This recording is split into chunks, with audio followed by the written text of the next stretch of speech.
네, 시사 인터뷰 오늘 2부 유튜브 라이브로 넘어왔습니다. 선생 박주정과 아이들 교육 전문가 진남중학교 박주정 교장 선생님과 함께하도록 하겠습니다. 안녕하십니까? 안녕하세요. 네, 앞서 저희가 이제 예고해드렸듯이 지난번에는 우리 가정 내에서 부모의 역할을 말했습니다. 책과 친해질 수 있는 방법. 네네. 오늘은 학교의 역할에 대해서 얘기를 나눌 텐데 모든 아이가 학교에 다니고 있고 또 학교가 우리 교육에서 정말 중요한 부분을 차지하고 있습니다. 이 학교 생활이 아이들 삶에서는 가장 큰 비중 차지하는 것 아니겠습니까? 그렇습니다. 네. 한 가지 먼저 말씀드릴 것이 있는데요. 네. 지난번 인터뷰 자료와 이번 인터뷰 자료에 큰 도움을 주신 분이 한 분 계십니다. 네. 그분을 좀 특이해서 소개하고 싶습니다. 네. 이분은 대전에서 계룡문고라는 비교적 큰 서점을 운영하는 책방지기인데요. 대표이기도 합니다. 네. 성함은 이동선이라는 분인데요. 이 사람은 수십 년간 아이들 교육을 위해서 서점인으로서 마치 선생님처럼 아니 선생님보다 더 많이 헌신적으로 할 수 있는 일을 거의 다 했을 정도로 경험이 풍부하고 그 독서의 기적을 수없이 많이 이렇게 언론에서도 많이 알려지는 인물입니다. 네. 심지어는 서점인으로서는 최초 독서진흥에 기여한 공로로 대통령상까지 수상하셨어요. 강주와 인근 지역에 몇 차례 오셔서 강의도 하셨답니다. 계룡문고. 예. 대전에 있는 아주 기인입니다. 네. 이동선 사장님. 예. 독서 교육에 그 뭐랄까요 몰입하신 분이라고 할까요? 네. 대전에 갈 일은 몇 번 있을 텐데 네. 한번 찾아가 봐야 되겠네요. 그러니까요. 그분도 방송에 한번 모셨으면 좋겠습니다. 네. 정말 그랬으면 정말 좋겠습니다. 네. 자, 본론 들어가서요. 아이들이 이제 학교에서 대부분 시간을 보냅니다. 이 대부분 시간을 보내는 학교에서의 그 환경이 무엇보다 중요할 것 같습니다. 어떻습니까? 예, 환경이 굉장히 중요하죠. 이 네. 앞전에 말씀하신 것처럼 책 읽는 환경을 중요하기 때문에 네. 이 앞 시간에 거실에서 우리 학교 집에서 서재로 꾸미고 TV를 없애야 한다고 지난번에 맞아요. 말씀을 안 드렸나요? 맞아요. 많은 부모님들이 그 말씀을 듣고 TV를 거실에 안 놔고 안으로 넣는다고 이렇게 의아해할 수도 있지만 네. 사실 그게 굉장히 중요한 일입니다. 아이들이 가장 많은 시간을 보내는 학급 그 교실에 학급 문고를 잘 설치하는 것이 중요합니다. 책 읽는 환경을 우선 만들어야 하니까요. 네. 그 책 구성도 아이들이 좋아하는 책 또 쉽게 접근할 수 있는 책으로 구성을 해야 됩니다. 그러기 위해서는 아이들의 의견을 존중해 줘야 되고 물론 선생님의 안목과 필요에 따라서는 전문가의 조언도 받아야 되긴 하죠. 그런데 무엇보다 가까이 손에 닿는 곳에 책이 있기 때문에 하루 종일 시간에 있는 시간에는 수시로 책을 볼 수 있습니다. 다음으로 아침 자습 시간을 이용해 읽고 싶은 책을 조건 없이 읽게 하는 것을 정례화하는 아침 독서를 하는 것이 중요합니다. 그러니까 학교에서는 대개 8시 반에서 8시 50분 사이 정도가 될 건데요. 1교시 수업하기 전이죠. 네. 이는 내가 워밍업까지 되기 때문에 그날 수업 효과에도 좋고 무엇보다도 가벼운 강제가 즐거운 독서 습관으로 이어지기 아주 좋습니다. 예를 들어보면요. 1990년도 말 일본에서 청소년들이 게임에 지나치게 빠질 때 우리나라도 그 시기부터 아이들의 게임 중독 현상이 큰 사회 문제가 되기 시작했습니다. 네. 그때 일본의 한 고등학교 선생님이 게임에서 벗어나 책에 빠지게 하려고 온갖 방법을 다 썼답니다. 네. 심지어 만화책을 대폭 구비해 놓아도 일본은 특히 만화책이 발달했잖아요. 맞아요. 그래도 게임에서 벗어나지 않더래요. 그래서 궁리한 것이 아침 독서 시간 10분이었는데요. 아침 독서 10분. 예, 등교에서 1교시 수업 들어가기 전에 10분만 독서를 했던 거예요. 이게 기적을 일으켜서 일본 전국으로 엄청나게 확산하였는데요. 우리나라에서도 2000년도 초반에 도입해 많은 곳에서 시행해서 좋은 사례가 꽤 있었습니다. 그런데 언제부턴가 시들해졌어요. 이걸 다시 또 활성화해야 되지 않을까 싶습니다. 아이들 모두가 이 책 속에 자연스럽게 빠지고 친구와의 대화 주제가 책 이야기로 빠졌으니까요. 좋은 사례는 중단하면 안 됩니다. 계속 업그레이드 시켜 나가지 않을까 그런 생각이 듭니다. 아침 독서 10분. 네. 10분만 해라 그냥. 그렇죠. 네네. 더 많이 하지도 마. 네네. 습관입니다. 네. 이것도 써먹어봐야 돼. 10분만 해 10분. 네. 더 이상 하지도 마. 책 하나 골라가지고. 네. 좋은 책. 좋은 방법이고 손쉬운 방법이라고 하는데 이게 근데 이제 이거를 매일 하는 것은 참 힘들긴 할 것 같아요. 네. 예, 그거를 매일 해야 된다는 것은 좀 부담이긴 하지만 그래도 10분이니까 도전해 볼 만할 것 같습니다. 다른 방법도 있습니까? 있습니다. 아침 자습 시간을 이용해 아이들이 서로 책을 읽어주기를 하는 겁니다. 서로 읽어주기. 네. TV나 라디오처럼 수목 드라마처럼 하는 것인데요. 아이들이 돌아가며 수요일은 창작 그림책을, 목요일엔 애인 이야기 그림책을 읽어주는 것입니다. 네. 그럼 아이들 사이가 더욱 좋아지고 읽기 능력과 듣기 능력까지 향상될 뿐만 아니라 친구와의 관계가 최상으로 발전할 수 있습니다. 이것이 읽어주기의 힘인데요. 친구가 친구를 즐겁게 해주고 지혜롭게 해주고 감미롭게까지 해주니 평생 고마운 친구로 기억될 수밖에 없지 않겠습니까? 또 선배가 후배에게 읽어주기로 하는 것도 학교 학생 문화에 엄청난 영향을 미치는데요. 예를 들자면 초등학교 4, 5, 6학년 언니가 1학년, 2학년, 3학년 동생들에게 교실에 들어가서 책을 읽어주는 것입니다. 이때 읽어줄 4, 5, 6학년 언니들은 전문가로부터 반드시 교육을 받아야 합니다. 좋은 마음을 가지고 갔다가 경험이나 기술 부족 등 다른 이유로 아이들의 반응이 시큰둥해지면 상처를 받을 수도 있지 않겠습니까? 네. 또 좀 더 나아가 가정에서 스마트폰에 저장해서 돌려듣듯이 학교에서 녹음하여 친구나 가족, 친지에게 보내기까지 하면 대단한 효과가 나타납니다. 여기에서 선생님은 주당 하루를 정해 한 권 정도 읽어주기를 꼭 해야 합니다. 네. 선생님의 존재감과 존경심이 잘 자라기 때문입니다. 주 5일에서 월, 화요일은 아침 독서 시간으로 시행하고 수, 목요일은 수목 드라마로 아이들을 읽어주는 시간으로, 금요일은 선생님이 읽어주는 시간으로 시행하면 책 속에 빠질 수밖에 없을 것입니다. 사회자님도 자연스럽게 동의가 되지 않나요? 아, 이거를 그렇네. 예. 10분 동안 책을 읽어라 너가 이렇게 하면 지시형이 되고 좀 귀찮을 수 있는데. 그렇죠. 같이. 아들이 수요일하고 목요일에 나한테 보내주면 아빠가 그 똑같은 책을 구입해서 금요일은 아빠가 보내줄게. 그렇죠. 10분만 하자. 네네. 그러면은 오히려 괜찮은 방법일 것 같아요. 네, 그렇습니다. 그리고 초등학교 어린이뿐만 아니라 어린이집과 유치원, 무엇보다도 중고등학교 이런 방법으로 시행하는 것이 정말 중요한데요. 비슷하면서도 더 좋은 반응이 일어나니까요. 즉 말하자면 학급 문구와 책 읽어주기는 어린이집, 유치원과 중고등학교에서 똑같이 중요하다는 것입니다. 독서 생활의 필수 요건입니다. 아마 이렇게 하면 학교 폭력까지 온데간데 없이 사라지지 않을까 이런 생각을 해봅니다. 네. 좋은 방법들이 있고 또 2000년대 초에 또 좋은 방법으로 했었고. 검증이 됐고 네. 꼭 한번 이런 것들 시행했으면 좋겠습니다. 또 다른 방법 있습니까? 네, 한 가지는 네. 작가와의 만남입니다. 작가와의 만남. 네. 이것도 괜찮을 것 같아요. 네. 지금은 학교에서 동화 작가 만남이 많이 늘어나고 있는데요. 네. 아직도 부족하고 다양성이 부족합니다. 대개 국어 교과서 울타리에서 행해지고 있는데요. 동화 작가 만남 횟수도 늘려야 하고 아이들은 저학년에서 고학년으로 갈수록 편차가 크기 때문에 학년별 수준에 맞게 세분화해야 합니다. 세분화해야 됩니다. 또 모든 교과서를 확장해야 하고 교과서 밖의 내용이라도 아이들이 좋아하고 필요로 여겨지면 적극 확장해야 합니다. 교과서가 담고 있는 범위 자체가 편협함의 한계가 많으니까요. 또 학급별, 학년 단위 또는 동아리별 서점 나들이들을 정례화하고 주말과 공휴일 또 방학 때를 이용해 서점 나들이를 월 1회 숙제로 내든지 적극 권장해야 합니다.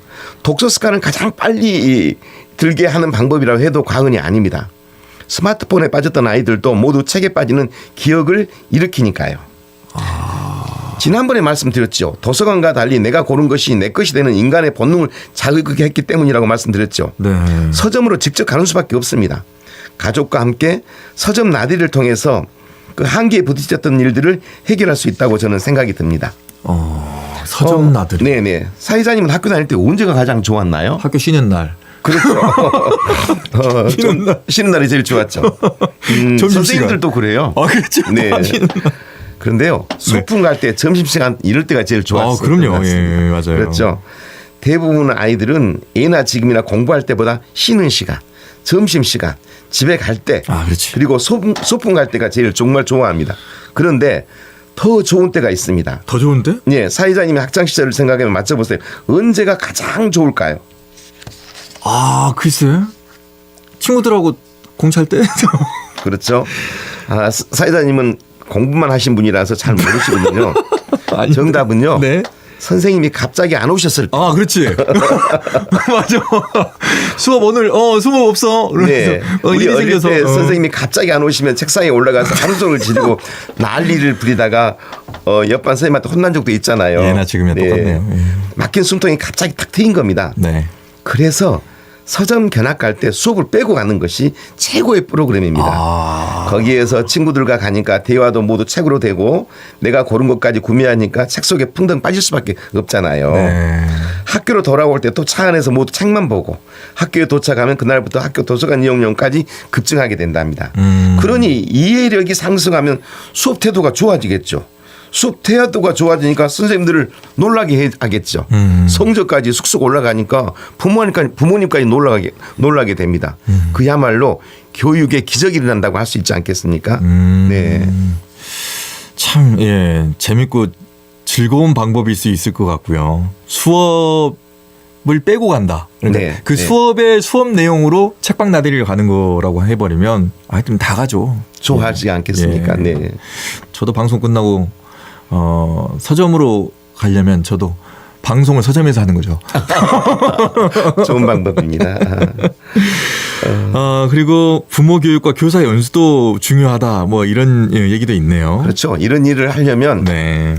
가르치는 사람, 같이 있는 사람들이 그만한 능력이 있어야 되는데요. 네. 첫째는 부모 교육입니다. 부모가 가정에서 임신하고 양육하는 과정에서 자녀 독서 교육에 안목이 있어야 하는데 절대적으로 부족한 현실입니다. 부모도 그런 과정이 없이 부모가 되었잖아요. 맞아요. 이건 중앙정부와 지자체의 책임이 크다고 생각합니다. 지자체마다 보건소가 있어서 이민 출산에 대한 기본 교육은 하지만 자녀 독서 교육에 대한 교육은 거의 없다시피 합니다. 네. 그러니 부모가 엉뚱한 방향으로 빠질 수밖에 없죠. 지자체 보건소가 나서서 그림책 임신 육아교실 프로그램을 철저하게 운영하고 적극적인 정책을 펼쳐야 합니다. 실력 좋은 전문 강사는 차고 넘칠 정도로 많습니다. 지자체에서 체계적이고 근본적 접근과 제도가 마련되어야 잘 운영될 수 있습니다. 그 다음은 어린이집과 유치원이 나서야 하는데요. 그림책 교육에 대한 교사 교육이 반드시 필요한데 아직도 터무니없이 부족합니다. 3살 버릇 여든 가듯 독서도 3살 버릇 여든 가는 중요한 시기에 그림책 교육이 부재하면 초등학교에서 바로잡기가 대단히 힘듭니다. 그래서 교사 연수가 아주 중요합니다. 교사의 안목이 없이는 교육이 잘 안 되듯 이 독서 교육도 마찬가지입니다. 독서 교육하면 국어 과목에 한해서 생각하는데요. 모든 과목으로 이어져야 합니다. 그래서 과목이 즐겁고 이해가 쉽게 되니까요. 교사들에게 의무적으로 하여 부담 주는 기존의 교사 연수에서 벗어나서 과감한 인센티브를 줌으로써 신바람 나게 해줘야 됩니다. 교사가 신바람 나면 아이들은 춤을 춥니다. 이 얼마나 신나는 일입니까? 그렇네요. 정말 다양한 방법을 써야지 될 것 같네요. 여러 가지 뭐 좀 이렇게 획일화된 방법보다는 네. 여러 가지 방법을 동원해야 될 것 같습니다.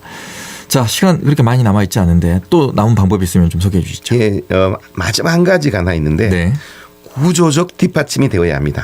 앞에서 말씀드린 것을 구조적으로 접근할 부분이 많은데 지금 말씀드릴 이 부분이 특히 구조적으로 뒷받침되어야 합니다. 학교 도서관을 잘 운영할 전문 사서교사 임용이 시급합니다. 아, 전문 사서교사. 네. 학교 도서관에 사서교사가 없다는 것은 국어나 영어, 수학 등 교과목을 선생님이 없이 자습하라고 하는 것과 마찬가지입니다. 그런 일인데도 부족한데 이것을 마치 이렇게 되면 교육을 포기한 거나 마찬가지인데요. 독서의 기본이 안 된 상황에서 수업을 한다? 한국을 모르는 아이에게 책을 읽으라는 것과 마찬가지입니다. 지금 학부모 자원봉사로 하는 경우도 많은데요. 이는 잘 모르는 사람에게 전문 영역을 맡기는 것 같습니다. 자원봉사. 말도 안 되는 일을 오랫동안 자연스럽게 해왔습니다. 학교 도서관 전문 사서교사는 기본적으로 모든 교과목을 꿰뚫고 그에 합당한 책을 선정하여 폭넓은 지식을 쌓게 해줘야 하고요. 아이들의 성향과 독서 수준에 따라서 적절하게 책을 골라주고 독서력이 높은 아이들에겐 지금 읽는 책과 연결되는 책을 추천해주는 폭넓게 독서가 되도록 해줘야 합니다. 우리나라는 학년마다 획일적으로 필독서를 지정하고 있거든요. 여름방학이나 겨울방학 독서 숙제도 획일적으로 모든 아이에게 똑같은 독서 목록을 지정합니다.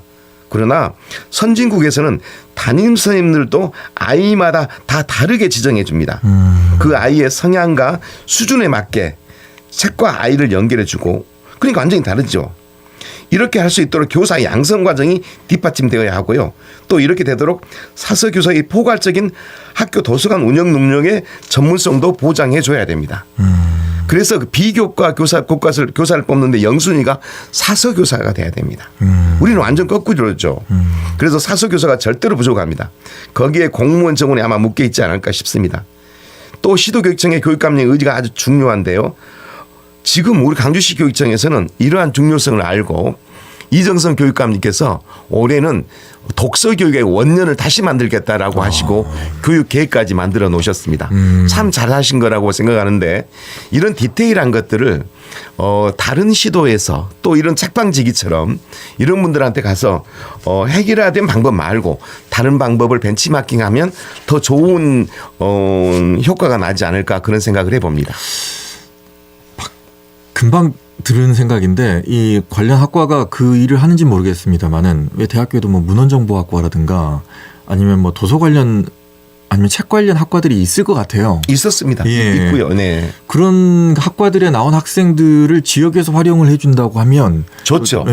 네. 그러면은 관련 학과를 간 사람들이 나는 다음에 사서 교사로서 도서관에서 책과 함께 좀 지내고 싶어. 네. 이런 꿈을 가지고 직업도 그것이 될 수 있으면 얼마나 좋겠습니까? 지역에서 우선 할당을 해주고. 그렇죠. 우리 강주시 교육청에서 지금 운영하고 있는 게 상담 능력이 부족한, 상담을 받아야 될 애들이 상담에 선생님이 부족하니까 대학교 상담학과 다니는 애들이 멘토링으로 좀 도와주고 있듯이 이 독서도 문헌정보학과나 이런 학생들이 자기들은 여기 와서 트레이닝도 되고요.